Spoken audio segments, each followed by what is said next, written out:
L'Hebdo CoPro, une émission présentée par Isabelle Dahan, fondatrice de monimmeuble.com, en partenariat avec Agence Étoile, la passion et le savoir-faire au service de vos projets immobiliers. Un grand bonjour à vous tous qui nous suivez pour en savoir plus sur l'actualité de la copropriété. Pour atteindre les objectifs de la France en matière de neutralité carbone à l'horizon 2050, le gouvernement met la priorité sur la rénovation énergétique des logements avec une refonte complète du système des aides. Pour rappel, 3 aides principales sont disponibles au niveau national pour financer des travaux de rénovation énergétique. Les certificats d'économie d'énergie CEE, les aides de l'ANA et les crédits d'impôt transition énergétique CIT. Malgré ces multiples aides, le rythme actuel des rénovations de logements reste insuffisant.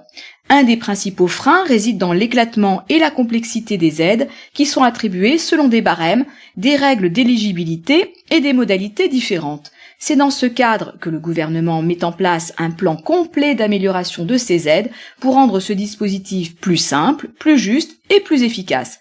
Alors, quels sont les changements et les nouvelles mesures pour 2020 ? Le gouvernement entend massifier les aides à la rénovation énergétique en lançant dès janvier 2020 un nouveau dispositif de 800 millions d'euros pour remplacer le crédit d'impôt pour la transition énergétique ainsi que l'aide de l'ANA pour les gestes simples. Le CIT va donc progressivement disparaître d'ici 2021. Les travaux de rénovation énergétique des logements pourront à partir de 2020 être soutenus par cette nouvelle prime d'État, une aide directe versée aux classes moyennes et modestes en fonction de leurs revenus. Cette aide sera versée en une fois dès la fin des travaux. Il faut quand même signaler que les ménages les moins aisés ne bénéficiaient pas jusqu'à présent du CIT puisqu'il s'agissait d'un avantage fiscal et que pour la plupart, il n'était pas imposable. Et même s'il l'était, le crédit d'impôt restait proportionnel à leurs dépenses. On est donc sorti d'une logique fiscale et c'est une vraie nouveauté. Notons également que le montant de la prime dépendra à la fois des revenus des ménages, mais aussi du gain énergétique de chaque type de travaux réalisés selon un barème d'aide par type de travaux. Cela veut dire que chaque euro d'aide permettra d'éviter davantage d'émissions polluantes. Il est certain que la prime facilitera le passage à l'acte des ménages qui n'auront plus besoin de faire l'avance du montant couvert par cette nouvelle aide. Enfin, il sera possible d'obtenir cette aide directement en ligne à partir d'une plateforme nationale gérée par l'ANA. Pour cela, il faudra d'abord faire valider une demande d'aide sur la base d'un devis, puis l'aide sera versée juste après les travaux, après envoi de la facture. Le ministère prévoit ainsi le traitement de 100 000 dossiers de demande par an. Enfin, cette aide se veut plus juste, c'est pourquoi le nouveau dispositif privilégiera notamment les ménages modestes en incluant les 20% des ménages les plus aisés. De ce fait, le montant de la prime sera plus important pour les ménages aux ressources modestes et très modestes, pouvant couvrir pour eux jusqu'aux 2/3 de la dépense. Le reste à charge de l'ensemble des ménages pourra continuer à être financé par des aides des collectivités ou encore par l'éco-prêt à taux zéro qui reste ouvert à tous et dont les modalités ont été récemment simplifiées. Les ménages éligibles au chèque énergie, dont le montant sera à nouveau augmenté en 2020, pourront également utiliser celui-ci pour financer des travaux de rénovation énergétique.